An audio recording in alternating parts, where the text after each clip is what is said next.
E se eu te dissesse que uma mulher escravizada, vendida como mercadoria e separada brutalmente de sua filha, conseguiu derrubar seu próprio senhor e se tornar uma das figuras mais influentes na luta pela liberdade no Brasil do século XIX?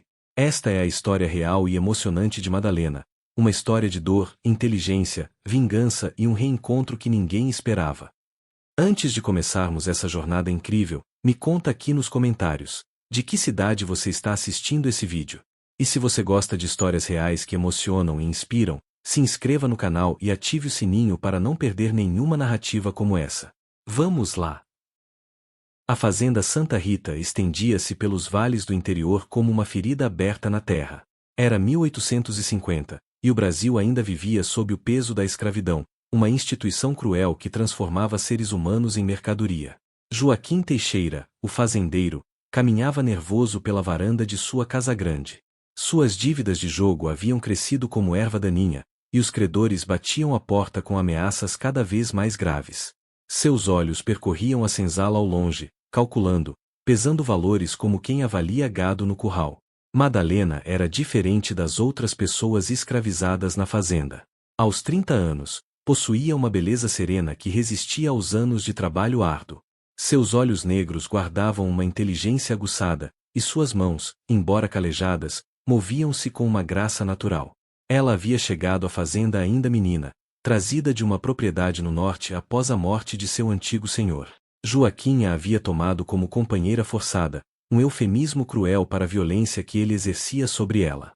Dessa união brutal nascerá Isabel, uma menina de 12 anos que herdara a beleza da mãe e carregava nos olhos a mesma chama de resistência silenciosa. Naquela tarde sufocante de março, chegou à fazenda uma carruagem negra puxada por 4 cavalos. Dela desceu Américo Vasconcelos, fazendeiro vizinho conhecido por sua crueldade e riqueza. Os 2 homens se fecharam no escritório, e o cheiro de charutos e cachaça logo invadiu o corredor. Madalena, que servia o jantar, sentiu um arrepio percorrer sua espinha quando ouviu seu nome sendo mencionado. Encostou-se à porta e escutou fragmentos da conversa que mudaria sua vida para sempre. Preciso de 5 contos de réis, Américo. É uma questão de vida ou morte, dizia Joaquim com voz embriagada. Não tenho mais terras para vender, a safra foi péssima, mas tenho algo que sei que lhe interessa. Houve uma pausa tensa. Madalena. Você sempre a cobiçou.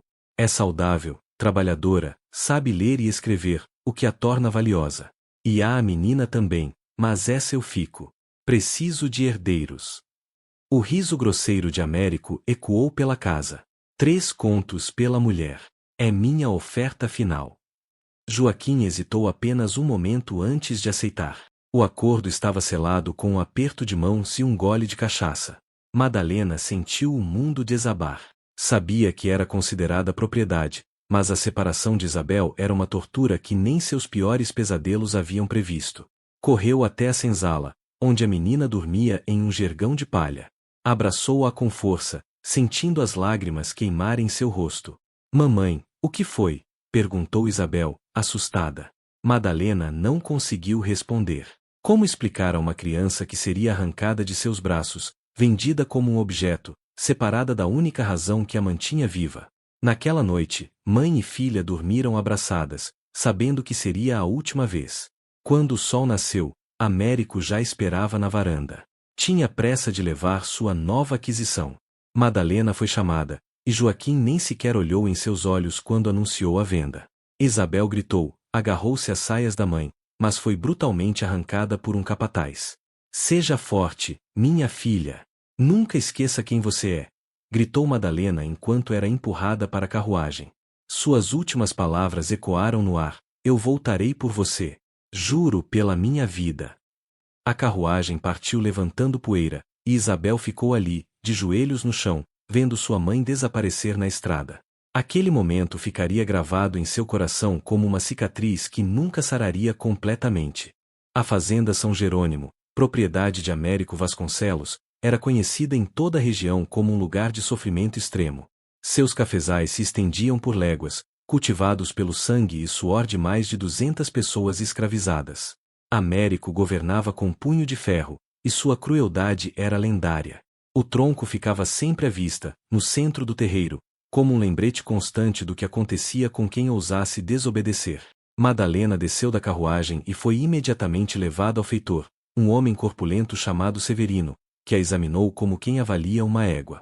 Você vai trabalhar na casa grande, disse ele com um sorriso torto que revelava dentes podres.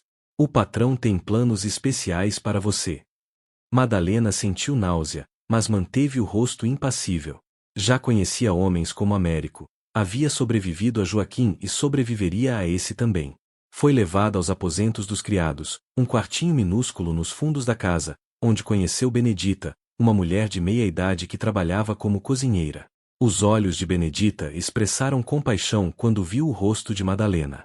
Seja bem-vinda ao inferno, sussurrou ela quando ficaram sozinhas.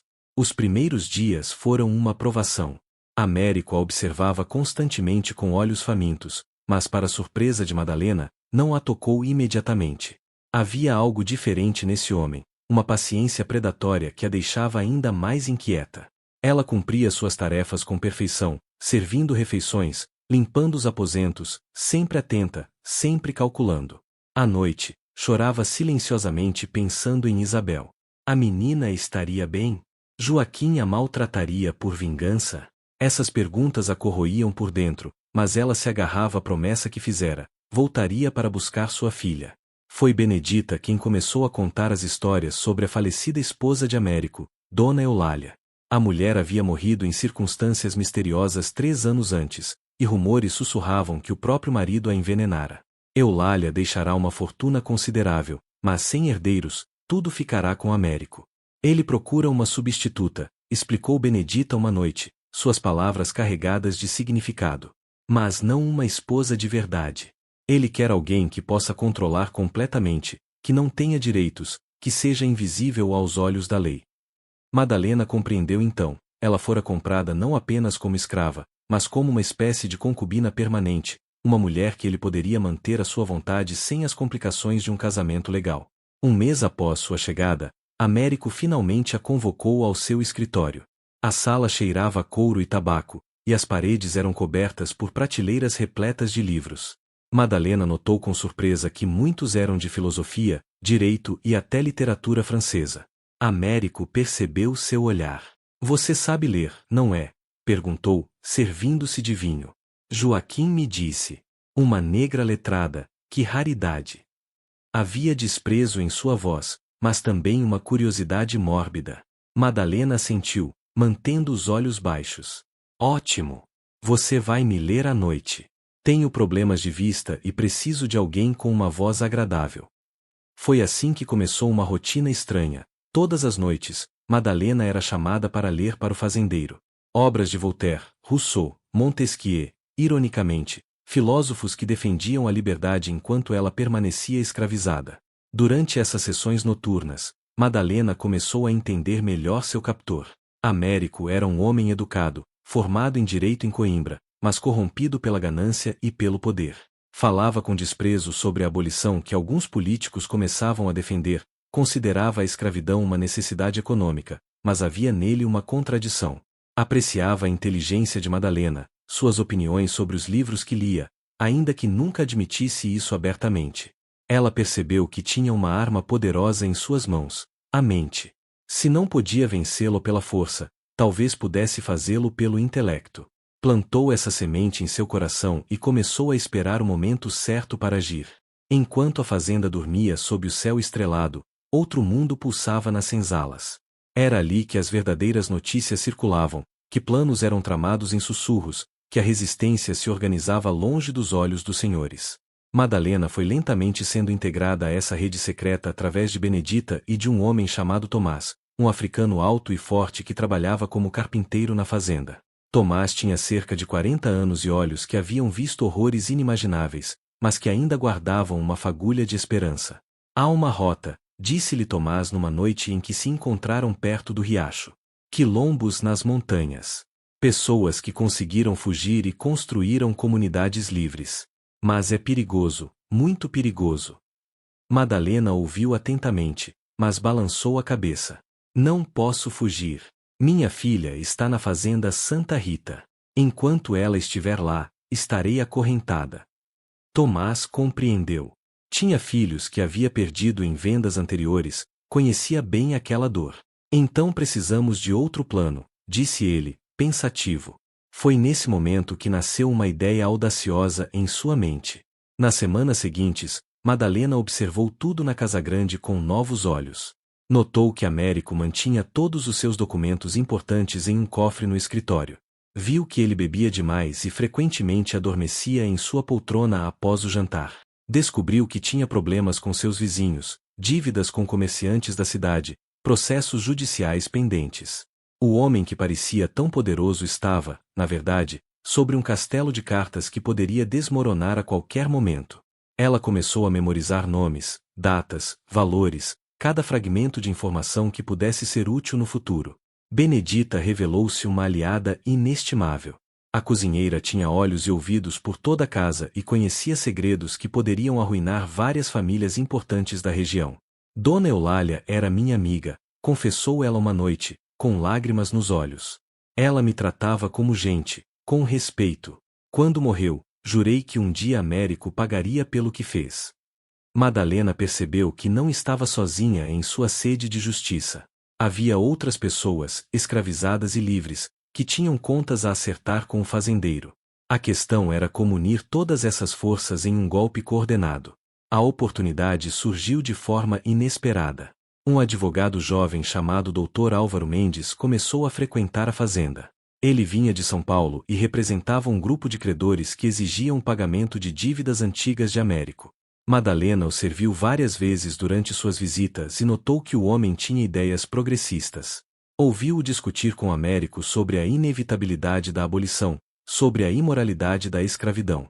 Os olhos do advogado às vezes a seguiam com uma expressão que não era de cobiça, mas de compaixão e talvez até indignação. Ela decidiu correr um risco calculado.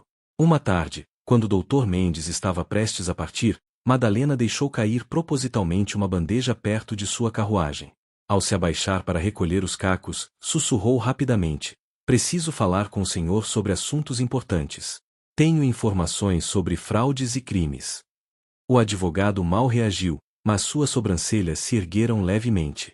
"Volto na próxima semana", disse ele em voz alta para Américo, que estava na varanda.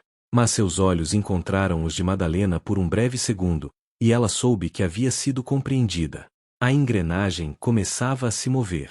O jogo havia começado, e Madalena estava determinada a vencer, não importava o custo. A semana seguinte foi a mais longa da vida de Madalena. Cada minuto arrastava-se como uma eternidade enquanto ela se preparava mentalmente para o encontro com o Dr. Mendes.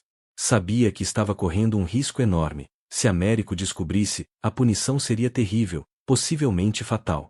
Mas tinha que tentar. Por Isabel, por si mesma, por todas as pessoas que sofriam naquela fazenda maldita. Benedita a ajudou a planejar cada detalhe, e Tomás ficou de vigia para garantir que ninguém o surpreendesse. Quando o Dr. Mendes chegou, Américo o recebeu no escritório como de costume. A reunião durou quase 2 horas, e Madalena podia ouvir as vozes alteradas através da porta. O advogado estava pressionando o fazendeiro sobre as dívidas, e Américo respondia com evasivas e promessas vazias. Quando finalmente saiu do escritório, o Dr. Mendes parecia frustrado. Américo o acompanhou até a varanda para se despedir, e foi nesse momento que Benedita fingiu passar mal na cozinha, criando uma distração que fez o fazendeiro se afastar por alguns minutos. Madalena apareceu rapidamente ao lado da carruagem. "Senhor doutor", sussurrou urgentemente, "sei onde Américo esconde documentos que provam fraudes fiscais e negócios ilegais. Ele adulterou o testamento de sua falecida esposa e está desviando recursos de credores. Posso conseguir essas provas, mas preciso de ajuda em troca." Dr. Mendes a olhou com intensidade, avaliando se podia confiar nela. "Que tipo de ajuda?" perguntou em voz baixa. "Minha liberdade e a libertação de minha filha Isabel, que está na fazenda Santa Rita. E proteção legal quando tudo isso vier à tona." O advogado hesitou apenas um segundo antes de assentir. "Se as provas forem sólidas, temos um acordo. Mas você precisa ser muito cuidadosa." Nas semanas seguintes, Madalena transformou-se em uma espiã. Aproveitava cada momento em que Américo adormecia embriagado para examinar papéis em seu escritório. Copiava documentos à luz de velas, memorizando números e detalhes. Descobriu que o fazendeiro estava envolvido em um esquema complexo de subfaturamento de exportações de café, sonegando impostos que deveriam ir para a coroa. Encontrou também um testamento falso de Dona Eulália, claramente forjado, que deixava toda a fortuna para Américo, enquanto o testamento verdadeiro, que ela descobriu escondido atrás de uma tábua solta na biblioteca, destinava metade dos bens para obras de caridade e libertação de escravos. Tomás construiu um esconderijo secreto embaixo das tábuas do assoalho do quartinho de Madalena, onde ela guardava as cópias dos documentos. Benedita mantinha uma vigília constante, alertando sobre qualquer movimento suspeito de Américo ou do feitor Severino. A rede de aliados crescia, outros escravizados da fazenda começaram a colaborar, trazendo informações sobre visitas noturnas suspeitas do fazendeiro, sobre mercadorias contrabandeadas, sobre acordos com capitães do mato que caçavam fugitivos ilegalmente. Era como se décadas de ressentimento finalmente encontrassem um canal para se expressar. Mas nem tudo corria conforme o planejado. Severino, o feitor, começou a desconfiar de Madalena. Seus olhos a seguiam constantemente, e ele fazia perguntas aparentemente inocentes sobre suas atividades noturnas. Uma noite, Madalena o encontrou mexendo em seu quartinho. Procurando algo, perguntou ela, o coração disparado. O patrão mandou verificar se havia algo estranho, respondeu ele com um sorriso maligno. Há rumores de que alguém anda roubando da casa grande. Madalena manteve a calma, mostrando suas poucas posses, roupas velhas, um rosário, nada mais. O esconderijo permaneceu oculto, mas ela sabia que o tempo estava se esgotando. Foi então que aconteceu algo inesperado. Um mensageiro chegou da fazenda Santa Rita trazendo notícias devastadoras. Isabel estava gravemente doente com febre. Joaquim mandava avisar que, se a menina morresse, não seria responsabilizado. Era uma mensagem cruel, calculada para ferir Madalena no que ela tinha de mais precioso. Ela desabou, e pela primeira vez desde que chegará a São Jerônimo, permitiu-se chorar abertamente. Benedita a abraçou enquanto ela soluçava. Preciso ir até ela. Preciso estar com minha filha. Mas era impossível. Uma escrava não podia simplesmente abandonar a fazenda. Dr. Mendes foi informado da situação e prometeu tentar algo, mas as semanas passavam e não havia notícias. Madalena vivia um pesadelo, dividida entre seu plano de libertação e o desespero de saber sua filha doente e longe. A determinação em seu coração, no entanto, apenas se intensificou. Agora tinha mais um motivo para derrubar Américo. O tempo estava contra ela, e Isabel precisava de sua mãe. 3 meses após o início de sua missão secreta, Madalena tinha em mãos um dossiê completo das atividades criminosas de Américo Vasconcelos. Eram mais de 50 páginas de documentos copiados, testemunhos escritos por pessoas escravizadas que ela havia entrevistado discretamente, e até uma carta comprometedora em que Américo discutia com um sócio a falsificação do testamento de Dona Eulália. Era material suficiente para arruinar o fazendeiro completamente, mas a questão era como fazer isso chegar às autoridades corretas sem se expor ao perigo. Dr. Mendes retornou à fazenda com uma notícia surpreendente. Ele havia conseguido convencer um juiz de São Paulo, conhecido por suas posições abolicionistas moderadas, a investigar as irregularidades fiscais de Américo.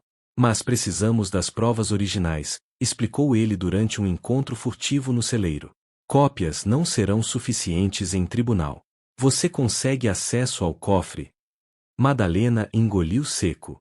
O cofre era praticamente impossível, uma peça de ferro importada da Inglaterra, com uma combinação que só Américo conhecia. Parecia um beco sem saída até que Tomás sugeriu uma solução ousada, e se o próprio Américo nos desse as provas? O plano era arriscado ao extremo. Benedita prepararia uma refeição especial para Américo, misturando ao vinho uma dose forte de láudano, suficiente para deixá-lo profundamente adormecido, mas não tanto que levantasse suspeitas. Enquanto ele dormisse, Madalena abriria o cofre usando uma técnica que Tomás havia aprendido anos atrás com um ladrão na África: ouvir os cliques internos da fechadura enquanto girava o disco. Era uma habilidade que ele havia praticado em segredo durante anos, esperando o momento certo para usá-la. Eles teriam apenas uma chance. A noite escolhida foi uma sexta-feira chuvosa de junho. Américo jantou bem, bebendo mais do que o usual, como Benedita havia previsto. Reclamou de um cansaço estranho e decidiu ir para seus aposentos mais cedo. Madalena esperou 2 horas, seu coração batendo tão forte que ela temia que todos na casa pudessem ouvi-lo.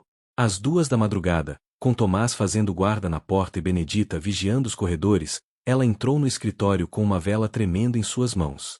O cofre estava ali, imponente e desafiador. Madalena se ajoelhou diante dele, colocou o ouvido contra o metal frio e começou a girar o disco lentamente, como Tomás havia ensinado. Clique. Primeiro número. Sua respiração estava irregular, o suor escorria por suas têmporas. Clique. Segundo número. Ela ouviu passos no corredor e congelou, mas era apenas Benedita mudando de posição. Clique. Terceiro número. A porta do cofre abriu-se com um som metálico que pareceu ecoar pela casa inteira. Dentro, havia tudo o que eles precisavam: o testamento original de Dona Eulália, documentos falsificados, registros contábeis adulterados, até cartas comprometedoras com autoridades corruptas. Madalena trabalhou rapidamente, separando os documentos mais importantes e substituindo-os por papéis em branco do mesmo tamanho, esperando que Américo não notasse imediatamente. Levaria semanas, talvez meses, para ele descobrir o roubo. Fechou o cofre com cuidado, verificou se tudo estava em ordem e saiu do escritório como um fantasma. De volta ao seu quartinho, escondeu os documentos originais em uma mala que Dr. Mendes buscaria no dia seguinte, disfarçada como uma encomenda de tecidos para Casagrande. Mas o destino tinha outras surpresas reservadas. Na manhã seguinte, quando Américo acordou com uma ressaca terrível, chegou um visitante inesperado, Joaquim Teixeira, o antigo dono de Madalena. Os 2 homens se fecharam no escritório, e Madalena, servindo café, ouviu uma conversa que fez seu sangue gelar. A menina morreu, disse Joaquim com indiferença cruel. A febre a levou há 3 dias. Pensei em avisá-lo porque sei que Madalena é sua propriedade agora, e ela pode ficar problemática com a notícia. Américo resmungou algo inaudível, mas Madalena não ouviu mais nada. O mundo desabou ao seu redor. A bandeja caiu de suas mãos, o café se espalhou pelo chão, e ela soltou um grito que ecoou por toda a casa, um grito de dor tão profunda que fez até os homens mais cruéis se arrepiarem. Madalena foi arrastada para fora do escritório por Severino, que a levou até a senzala enquanto ela gritava e se debatia. Sua mente havia entrado em um estado de choque tão profundo que ela mal percebia o que acontecia ao seu redor. Isabel, sua menina, sua razão de viver, estava morta. Todos os planos, todas as esperanças, tudo desmoronara em um único instante. Benedita e outras mulheres a cercaram, tentando consolá-la, mas Madalena estava inconsolável. Ficou 3 dias de cama, recusando-se a comer ou beber, desejando apenas morrer também. Foi Tomás quem finalmente a trouxe de volta. Sentou-se ao lado de sua cama e falou com uma voz firme mas gentil: sua filha se foi, e nada pode mudar isso. Mas você ainda está viva. E ainda pode fazer com que os homens que causaram essa dor paguem pelo que fizeram. Isabel não teria querido que você desistisse. Ela teria querido que você lutasse, que garantisse que outras mães não passassem pelo que você passou. As palavras penetraram o nevoeiro de dor em que Madalena estava envolta. Lentamente, algo começou a se reacender dentro dela, não esperança, pois essa havia morrido, mas algo mais sombrio e poderoso. Uma sede de vingança e justiça tão intensa que a fez se levantar novamente. Dr. Mendes havia retirado os documentos conforme planejado e os entregado ao juiz em São Paulo. As rodas da justiça começavam a girar, mas lentamente, como sempre. Enquanto isso, Madalena precisava sobreviver na fazenda sob o olhar cada vez mais suspeito de Américo. O fazendeiro havia notado uma mudança nela, a tristeza profunda, sim, mas também algo mais, uma dureza que não estava lá antes. Ela cumpria suas tarefas mecanicamente, lia para ele à noite com uma voz monótona, mas seus olhos haviam se tornado vazios, perturbadores em sua frieza. Uma noite, após beber mais do que o usual, Américo finalmente confrontou Madalena. Você me odeia, não é? Perguntou ele, sua voz arrastada pelo álcool. Todos vocês me odeiam. Mas não entendem que isso é apenas negócio. Não é nada pessoal. Madalena o olhou nos olhos pela primeira vez com desafio aberto. Negócio, repetiu ela, sua voz baixa mas carregada de emoção. Você chama de negócio arrancar uma criança dos braços de sua mãe? Trabalhar pessoas até a morte? Comprar e vender vidas humanas? Minha filha morreu porque fui vendida. Isso é pessoal. Muito pessoal. Américo ficou atordoado com sua insubordinação. Nenhuma pessoa escravizada jamais havia lhe falado daquele jeito. Levantou a mão para golpeá-la, mas algo em seus olhos o fez hesitar. Havia ali uma promessa silenciosa de retribuição, uma certeza de que qualquer violência seria respondida, se não agora, eventualmente. Ele baixou a mão, perturbado por seu próprio momento de fraqueza. Saia da minha frente, rosnou, virando-se para servir mais vinho. Madalena saiu do escritório, mas ambos sabiam que algo havia mudado irrevogavelmente entre eles. Nas semanas seguintes, eventos começaram a se acelerar. Um oficial de justiça chegou à fazenda com um mandado para examinar os livros contábeis de Américo. O fazendeiro tentou protelar, ofereceu subornos, mas o oficial era incorruptível. Quando Américo finalmente abriu o cofre para mostrar seus registros oficiais, descobriu com horror que os documentos originais haviam sido substituídos.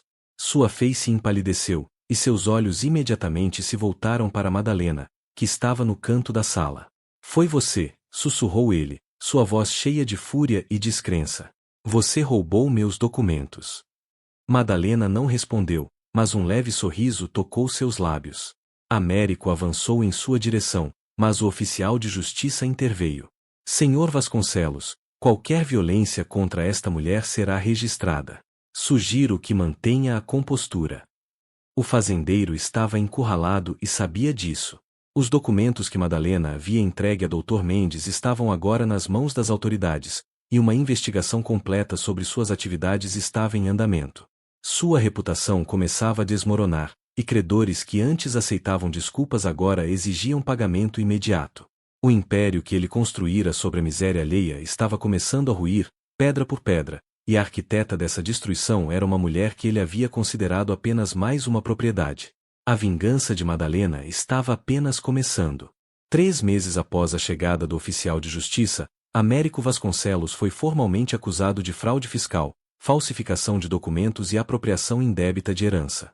O caso havia se tornado um escândalo regional, comentado nos salões da alta sociedade e nos mercados populares com igual fervor.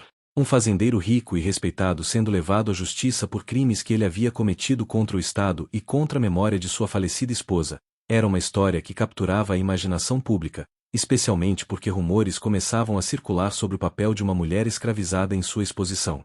Dr. Mendes trabalhou incansavelmente para construir o caso. Os documentos que Madalena havia fornecido eram uma mina de ouro de evidências, mas ele precisava de mais. Precisava de testemunhas dispostas a falar, e isso era complicado quando a maioria das pessoas que poderiam testemunhar contra Américo eram escravizadas, e portanto, sem direito legal de depor contra um homem branco livre. O advogado encontrou uma brecha, o testamento falsificado de Dona Eulália. Como isso envolvia a herança de uma mulher livre, alguns aspectos do caso transcendiam as limitações legais usuais da época. Madalena foi convocada para depor, não como testemunha principal, pois seu testemunho não seria aceito contra Américo, mas como especialista em caligrafia. Durante suas noites lendo para o fazendeiro, ela havia estudado secretamente sua escrita e a escrita em documentos antigos. Dr. Mendes argumentou que ela poderia identificar discrepâncias entre o testamento verdadeiro e o falso. Foi uma estratégia arriscada, mas o juiz, Dr. Augusto Ferreira, conhecido por suas inclinações progressistas, aceitou. O julgamento aconteceu na cidade de São Paulo, em um tribunal lotado de curiosos. Madalena foi levada algemada, como era praxe com pessoas escravizadas, mas Dr. Mendes imediatamente protestou, argumentando que ela era uma testemunha técnica, não uma criminosa. O juiz ordenou que as algemas fossem removidas, causando murmúrios de desaprovação entre os fazendeiros presentes. Américo estava sentado com seus advogados, seu rosto uma máscara de fúria contida. Quando seus olhos encontraram os de Madalena, ela não desviou o olhar. Não mais. Quando foi chamada a depor, Madalena caminhou até o estrado com a cabeça erguida. Dr. Mendes a guiou através das perguntas cuidadosamente preparadas. Ela explicou como havia aprendido a ler e escrever ainda criança, ensinada secretamente por uma senhora abolicionista. Descreveu como, na fazenda São Jerônimo, havia tido acesso a diversos documentos enquanto servia a Américo. Finalmente, comparou os 2 testamentos, apontando diferenças sutis na caligrafia, no tipo de tinta usado, no papel. Sua análise foi meticulosa, impressionante em seus detalhes técnicos. Os advogados de Américo tentaram desqualificá-la, argumentando que uma escrava não tinha credibilidade, que provavelmente era analfabeta e estava sendo manipulada. Mas quando o juiz pediu que Madalena lesse em voz alta um trecho complexo de um texto legal em francês, ela o fez fluentemente, traduzindo simultaneamente para o português. O silêncio que se seguiu no tribunal foi eloquente. Aqui estava uma mulher que, apesar de todas as tentativas da sociedade de suprimi-la, havia cultivado uma mente brilhante e agora a usava como arma. O momento decisivo veio quando o Dr. Mendes apresentou as cartas que Américo havia trocado com um falsificador conhecido. As cartas eram explícitas quanto à intenção de criar um testamento falso. Américo tentou negar, alegou que eram falsificações, mas quando confrontado com a análise de Madalena sobre sua própria caligrafia, suas defesas começaram a desmoronar. Um perito oficial confirmou as descobertas de Madalena. O júri deliberou por apenas 3 horas antes de retornar com um veredito, culpado em todas as acusações. A sentença foi severa para os padrões da época. Américo foi condenado a restituir toda a herança mal apropriada aos beneficiários legítimos designados no testamento original de Dona Eulália, pagar pesadas multas ao Estado e enfrentar 5 anos de prisão. Mais importante, todas as suas propriedades foram confiscadas para pagamento de dívidas e reparações. A fazenda São Jerônimo seria leiloada, e todas as pessoas lá escravizadas seriam incluídas no processo de liquidação de bens. Foi um dos casos mais comentados do ano, e a história de Madalena, a escrava que derrubou seu senhor, começou a circular pelas províncias como uma lenda. Mas para Madalena, a vitória tinha um gosto amargo. Américo estava arruinado, sim, mas Isabel ainda estava morta. A justiça havia sido feita nos tribunais, mas a injustiça maior, a escravidão que permitia que crianças fossem separadas de suas mães e morressem longe do amor que necessitavam, essa continuava intocada. Enquanto Madalena era levada de volta à fazenda para aguardar o leilão de bens, ela sabia que sua luta estava longe de terminar. Havia ganho uma batalha, mas a guerra contra o sistema que a oprimia exigiria mais do que a queda de um único homem cruel. 2 semanas após o julgamento, Dr. Mendes retornou à fazenda São Jerônimo com notícias extraordinárias. Entre os documentos do testamento original de Dona Eulália havia uma cláusula que surpreendeu a todos. A falecida senhora havia deixado instruções específicas para que, em caso de sua morte e se seu marido fosse considerado indigno de herdar, uma parte substancial de sua fortuna fosse destinada à criação de um fundo para a libertação e educação de pessoas escravizadas. Mais surpreendente ainda, Eulália havia nomeado um testamenteiro independente para administrar esse fundo, um primo distante, padre abolicionista que vivia no Rio de Janeiro. O padre Inácio chegou a São Paulo como uma tempestade de energia e indignação moral. Alto, magro, com olhos ardentes de convicção, ele havia dedicado sua vida à causa abolicionista, frequentemente entrando em conflito com a hierarquia conservadora da Igreja. Quando soube da história de Madalena, quis conhecê-la imediatamente. O encontro entre eles foi transformador para ambos. Você representa tudo que nossa luta defende, disse ele, segurando as mãos de Madalena com respeito. Inteligência, coragem e uma vontade indomável de ser livre. Tenho uma proposta para você. A proposta era audaciosa. Eulália havia deixado fundos suficientes para libertar cerca de 50 pessoas. Padre Inácio queria que Madalena ajudasse a administrar o processo de seleção e, mais importante, participasse da criação de uma escola para ex-escravizados que ele planejava fundar em São Paulo. Você sabe ler, escreve bem, entende as dores e necessidades de nossa gente, argumentou. Você seria uma professora excepcional e um exemplo vivo de que a liberdade e a educação podem transformar vidas. Pela primeira vez desde a morte de Isabel, Madalena sentiu algo além de dor e raiva, sentiu um propósito renovado. Mas havia obstáculos. Madalena ainda era tecnicamente propriedade de Américo, que mesmo na prisão tentava impedir sua libertação por puro despeito. Dr. Mendes trabalhou incansavelmente para resolver a situação legal. Finalmente, utilizou uma cláusula do testamento de Eulália que permitia ao testamenteiro comprar a liberdade de pessoas específicas usando os fundos da herança. Padre Inácio pagou o valor de mercado por Madalena, uma quantia que a fez sentir náusea ao saber quanto valeria sua vida em moeda, e em uma manhã de setembro de 1851, ela recebeu sua carta de alforria. A liberdade veio acompanhada de emoções contraditórias. Alegria, sim, mas também uma culpa esmagadora. Porque ela merecia ser livre quando tantos outros permaneciam escravizados. E havia a dor constante da perda de Isabel. Sua filha nunca veria esse dia, nunca seria livre. Madalena visitou o túmulo simples na fazenda Santa Rita, onde Isabel havia sido enterrada. Ajoelhou-se ali e chorou todas as lágrimas que havia guardado. Consegui, minha filha, sussurrou para a terra. Sou livre. E vou usar essa liberdade para honrar sua memória, para lutar para que outras crianças não sejam arrancadas de suas mães. Na fazenda São Jerônimo, Madalena ajudou o padre Inácio a selecionar as 50 pessoas que seriam libertadas pelo fundo de Eulália. Foi uma escolha agonizante, havia mais de 200 pessoas escravizadas na propriedade, e escolher algumas significava deixar outras para trás. Madalena priorizou famílias com crianças pequenas, idosos que haviam sofrido décadas de trabalho brutal, e aqueles que mostravam aptidão para aprender ofícios que lhes permitiriam sobreviver como pessoas livres. Benedita foi uma das primeiras libertadas, assim como Tomás, que chorou abertamente ao receber sua carta de alforria. A escola foi estabelecida em uma casa modesta no centro de São Paulo. Padre Inácio conseguiu doações de abolicionistas ricos para comprar livros, materiais de escrita e móveis básicos. Madalena tornou-se a primeira professora, ensinando leitura, escrita, aritmética e ofícios práticos. Seus alunos eram ex-escravizados de todas as idades, desde crianças até idosos que nunca haviam tido a chance de aprender. Ela ensinava com uma paixão feroz, vendo em cada aluno a possibilidade de redenção, uma pequena vitória contra o sistema cruel que havia destruído tantas vidas. Mas Madalena não se contentou em apenas ensinar. Começou a escrever sua história, documentando não apenas sua própria experiência, mas as histórias de dezenas de outras pessoas que havia conhecido nas fazendas. Padre Inácio a encorajou, vendo o potencial de seu testemunho para influenciar a opinião pública. Palavras têm poder, dizia ele. Sua história pode mudar corações e mentes.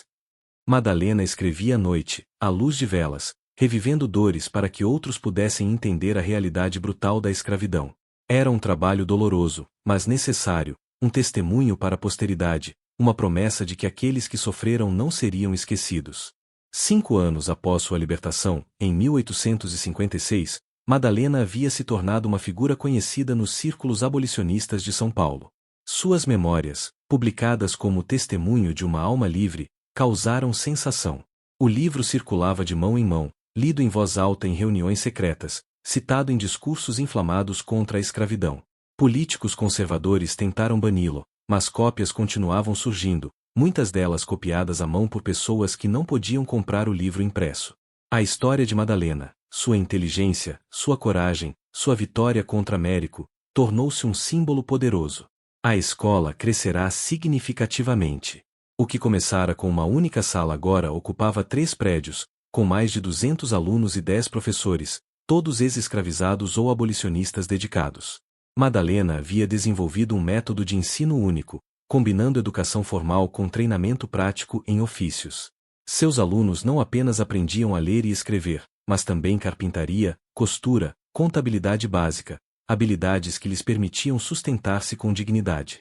Muitos de seus primeiros alunos agora eram empresários bem-sucedidos, artesãos respeitados, alguns até professores em outras escolas.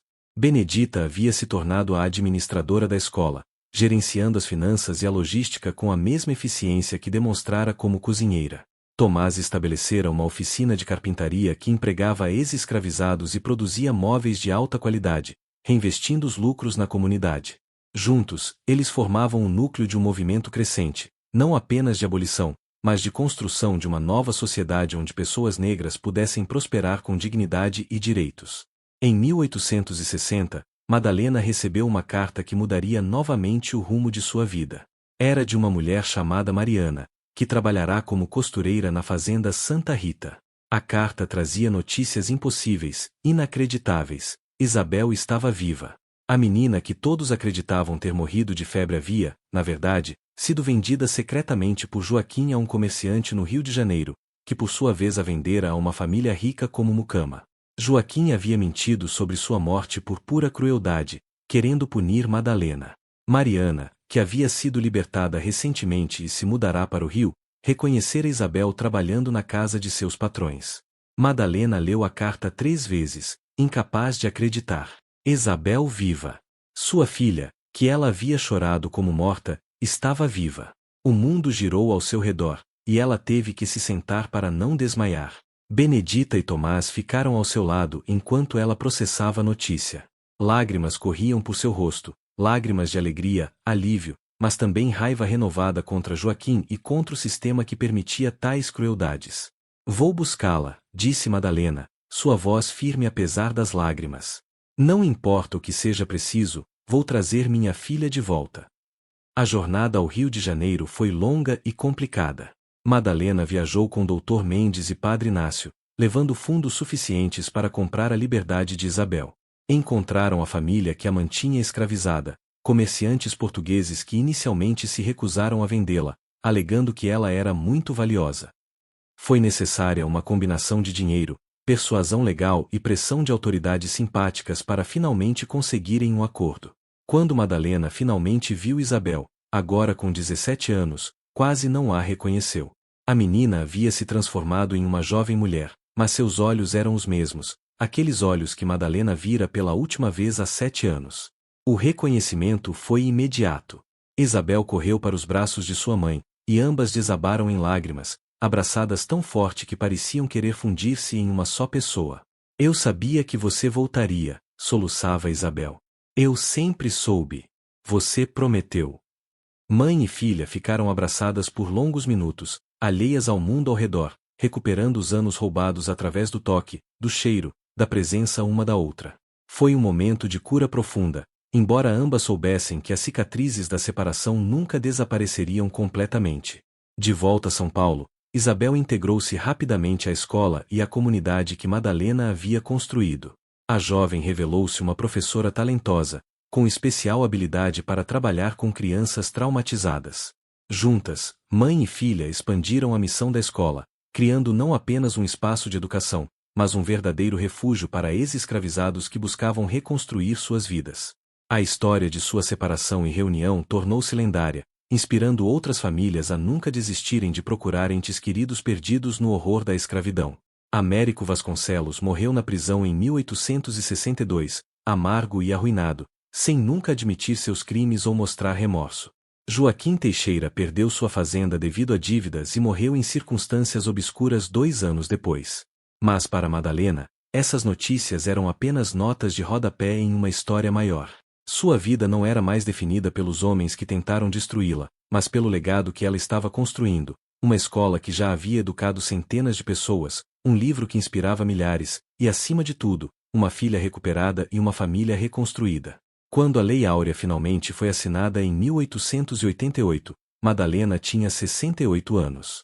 Ela estava cercada por ex-alunos, agora líderes comunitários, professores, advogados, médicos, testemunhos vivos do poder da educação e da resiliência humana. Isabel, aos 45 anos, havia se tornado uma ativista renomada por direito próprio, lutando não apenas pela abolição, mas pelos direitos civis plenos das pessoas negras. Juntas, mãe e filha assistiram à celebração nas ruas, mas ambas sabiam que a luta estava longe de terminar.